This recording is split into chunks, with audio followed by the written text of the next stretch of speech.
Hey, so have you heard about this movie Parasite? Pretty good, right? Well, I've got a really hot take about it. Are you ready? The movie is about class. I know, I'm totally blowing your mind right now. In all seriousness, Parasite is probably my favorite movie of last year. It's wickedly entertaining and efficient filmmaking. It is also a pretty blunt allegory about inequality.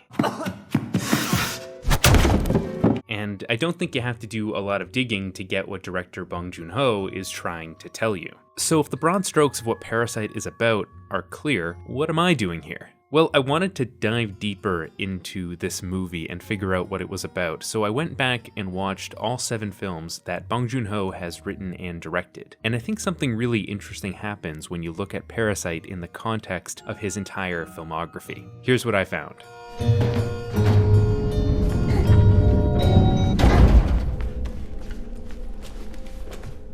Many other critics have pointed out that 2019 was the year of class warfare on film. Between Knives Out, Us, Joker, Hustlers, Uncut Gems, and Ready or Not, it felt like writers were falling over each other to say,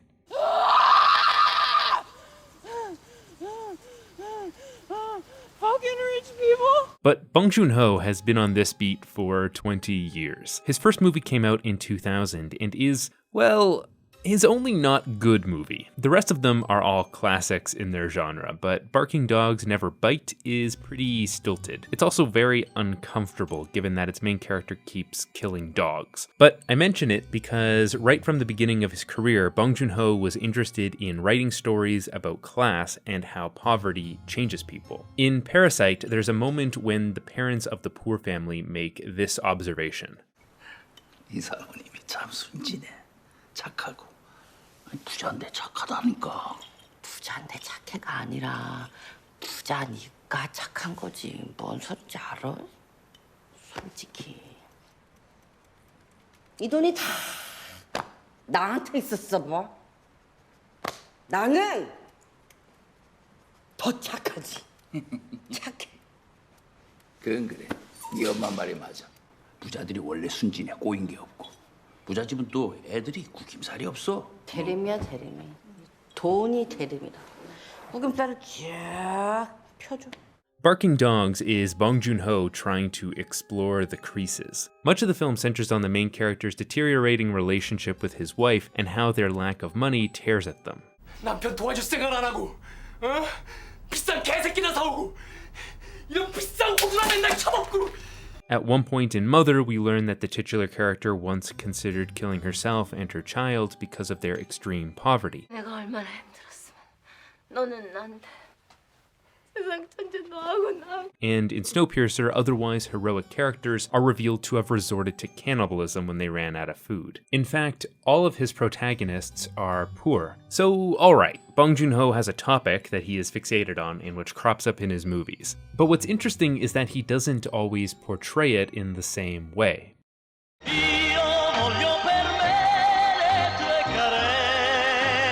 In Parasite, it's easy to be nice if you're rich, but if you're poor, it's a dog-eat-dog world. This is the idea that dooms the Kim family. It's the reason they can't make any actual substantive change to their situation. None of the poor characters in the film show any sense of class solidarity. There's this moment at the center of the film where everything pivots. Up until this point, we've seen a poor family of 4 con their way into working for a rich family of 4. The son becomes their tutor, the mother their housekeeper, etc. Doing this involves getting their existing housekeeper fired. But then that character shows up in the middle of the night and reveals that there is a secret sub-basement beneath the rich family's home. There they learn that the housekeeper's husband has been living in secret to avoid debt collectors. The housekeeper begs for the mother's help to keep him concealed, and she makes a direct appeal to the idea that they belong to the same class and should look out for one another. But the mother declines. 근데 이제 어쩔 거야. 나도 알았으니까. 나는 전화를 할 수밖에 없어 경찰한테. 언니 제발. 불우이웃끼리 이러지 말자 언니야. 난 불우이웃 아니야. Then when the housekeeper gets the upper hand, it's the mother's turn to beg for mercy on the grounds of solidarity, calling the housekeeper sis. 일가족 사기단 뭐 이런 거냐? 저기 동생은 얼어 죽을 아가리 닥쳐 이 개쌍년아. both characters ought to realize that their interests were aligned from the start. But they're not rich, so they can't be nice. The rest of the movie involves one poor family trying to dominate the other poor family, while the rich family is oblivious to their life or death struggle until the very end. Lower class solidarity is absent from Parasite. It's also absent from another one of Bong Joon-ho's films, Mother, about a poor mom trying to prove that her mentally disabled son isn't guilty of killing a local girl. As the director himself has said, in Mother, you see the haves and the needy clawing at each other and hurting one another. For example, in one scene, the mother is selling herbs to a customer who threatens to turn her into the police for conducting acupuncture without a license, just so she can get a better price on the herbs. In another, when the mother goes to the school of the murdered girl, she is violently thrown out for asking questions about the incident. We don't really see an upper class in that movie, but the world it depicts is a harsh one where the poor do not help each other. This is the case in Bong Joon-ho's more grounded and realistic films, but in his fantastical genre films, there is a sense of class solidarity. In some sense, the idea of the lower classes showing solidarity is fantastical. In the monster movie The Host, the main characters are a family who run a small kiosk on the Han River. They are working class, and even though they begin the film a dysfunctional family, as Bong says, you see the solidarity between them. They save each other and they gather their strengths together. At the end of the movie, the family also teams up with a homeless man to kill the beast. At the same time, a protest movement forms to oppose the government's use of toxic chemicals. So class solidarity exists in spades in The Host, and it is what allows them to defeat the monster. It also exists in his dystopian sci-fi action movie Snowpiercer. In that movie, the lower classes are trapped in the rear cars of a train. They are oppressed by a totalitarian regime but work together to improve their situation. But in The Host and Snowpiercer, the threat is really obvious. The people at the back of the train in Snowpiercer are intimately aware that they are the lower classes. There are basically no legitimate means of upward or horizontal mobility. A hat belongs on your head. I am a hat. You are a shoe. I belong on the head. You belong on the foot. The lower classes are stuck, and while their conditions are materially worse than the characters of Parasite, the fact that they are worse offers them clarity. They know that they must fight together. The same is true in The Host. When a big crazy sea monster is eating people, it's pretty obvious that people need to unite. The lines are blurrier in Parasite. The classes aren't physically segregated like they are in Snowpiercer. A poor person can infiltrate a rich person's home, but they can't become one of them as Ki-woo, the son, so desperately wants. 멋있다, 그치? 이렇게 금방 모였는데도 다들 쿨하고 되게 자연스럽네. 다혜야. 응? 나 잘 어울려? There is a line that separates them, an invisible line. The rich father constantly reminds us of this. 집안 구석구석 관리도 잘하고 그리고 매사에 손을 쫙 잘 지켜. This is what Karl Marx called class consciousness, an awareness of one's position in a class system. The protagonists in Snowpiercer have class consciousness. The Kim family in Parasite, on the other hand, specifically the son, suffers from a form of false consciousness. 살면 또 사라지나? 이런 데서도? 아니 땅 밑에 사는 사람들이 한둘인가? 반지하까지 치면 더 많지. Part 3. The half-basement of the mind. Now, like any good film critic, I determine what the themes of a movie are by looking it up on Wikipedia. And according to the Parasite Wikipedia page, the film uses staircases to represent the positions of the Kim and Park families, as well as those of Moon Kwang. Yep, that's it. That's all the themes in the movie. Okay, but yeah, the movie uses where the characters live vertically as a signifier of their class position. The characters walk uphill to go to the park's big and beautiful house that has wide open windows that fill it with sunlight. The man who represents the lowest classes lives in a basement devoid of light. The Kims, however, live in an in-between state, a half basement, a kind of apartment that is common in Korea. So while they live underground, like the housekeeper's husband, they get some light through the window, like the rich family. As Bong says, it's a house that wants to believe it's above the ground. This is why the opening and closing shots of the movie emphasize that window before moving down to show the subterranean characters. The fact that they have that window, that ability to see out to a better life, provides them with hope. But it's that hope that is stopping them from recognizing the reality of their situation, which is what the fancy term false consciousness means. It deludes them into thinking that they are above Moon Guang and her husband, that they are not part of the same class. And it deludes them into thinking that they can move up inside the system, even though that's basically impossible for them. That is all communicated in the final shots of the film. After learning that his father is now trapped in the rich family's basement, Ki-woo fantasizes about becoming rich enough to buy the house and win his father's freedom. We see his fantasy and almost believe that it is real, but it is not. As Bong Joon-ho says, maybe if the movie ended where they hug and it fades out, the audience can imagine, oh, it's impossible to buy that house. But the camera goes down to that half basement. It's quite cruel and sad, but I thought it was being real and honest with the audience. You know, and I know, we all know, that this kid isn't going to be able to buy that house. Oof. Heartbreaking. Bong Joon-ho's recent movies have ended on shots that echo the endings of his previous movies. In Snowpiercer, two people head out into the wilderness to an uncertain future, just like in Barking Dogs Never Bite. In Okja, Mija and her grandfather sit down for a meal, their family unit restored after a traumatic experience, just like in The Host. And in Parasite, the boy stares directly into camera and sighs. It's a repetition of the ending to Memories of Murder. In that movie, we follow a cop trying to catch a serial killer. At the start, he claims that he has the ability to determine someone's guilt by making eye contact with them. Over the course of the movie, his confidence in that ability wavers until it breaks entirely.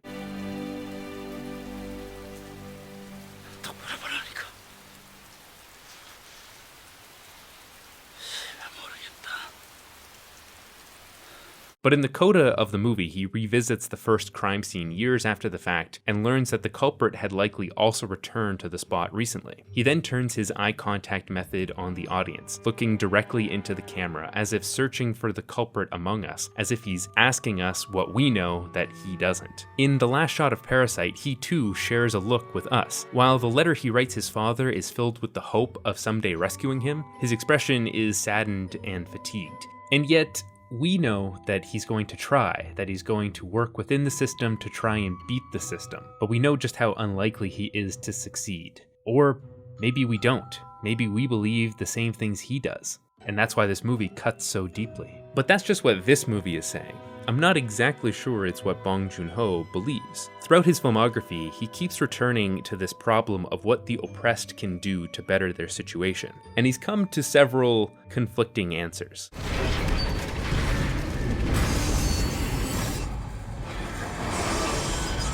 In Snowpiercer, Curtis believes they can liberate themselves by moving forward on the train, that if they can just get to the front, they'll be free. But there he learns that he is wrong, that his revolution can only perpetuate the hierarchy that leaves so many with nothing. Only Min-soo, a character who lives on the one part of the train that has windows, realizes that for them to win, they have to go outside the train. They have to blow up the system. But doing that causes a near total destruction of the train and everyone on it. There are only 2 survivors that we know about whose futures are totally uncertain. Unlike the sun in Parasite, they are not deluded into thinking that they can win inside the system, but outside the train isn't that great either, is it? Is there another solution? In Okja, we get a somewhat optimistic ending. The film is about a young Korean farm girl who is trying to save her pet super pig from getting sent to an American slaughterhouse. At the climax of the movie, Mija has tracked Okja to the slaughterhouse where she pleads with the CEO of the corporation to spare Okja's life. But the CEO is immovable. She only responds to money, not to emotion. Finally, Okja remembers she has a golden pig statuette and offers that in exchange for the real pig, and the CEO accepts. Mija wins, but there's no real change to the system here. She has to play by the rules of capitalism to accomplish her goals. And even then, the film makes it abundantly clear that this is only a small victory. Okja and one other pig are saved, but we watch in horror as the rest are herded to the slaughterhouse. It's a small story taking place inside a big system. The happy ending is only achieved by making a personal choice to live outside of that system. So we have 3 different endings here. One where the system comes crashing down, one where the system is unchanged but the main characters get to escape it, and one where the system is unchanged but the main characters remain trapped within it. Bong Joon-ho movies are great at confronting and depicting the horrifying effects of economic systems, but they don't provide easy answers or solutions. There is no fully heartwarming victory to be found. His last 3 films are, in one sense, straightforward allegories. They're very different than his earlier films, but the fact that they don't necessarily agree with one another adds a texture to each of them. In brief, his movies consistently portray lower-class characters. Sometimes those characters show solidarity with others, and sometimes they do not. But solidarity is always recognized as necessary. But when it comes to actually bringing about social change, his films find answers that are incompatible with one another. They are variations on a theme, a director digging for answers to the central, unsolvable problem of our current social and economic stratification. Individually, the movies can feel didactic. Collectively, they feel inquisitive. Parasite is a phenomenal standalone film. It's even better as the culmination of an incredible career.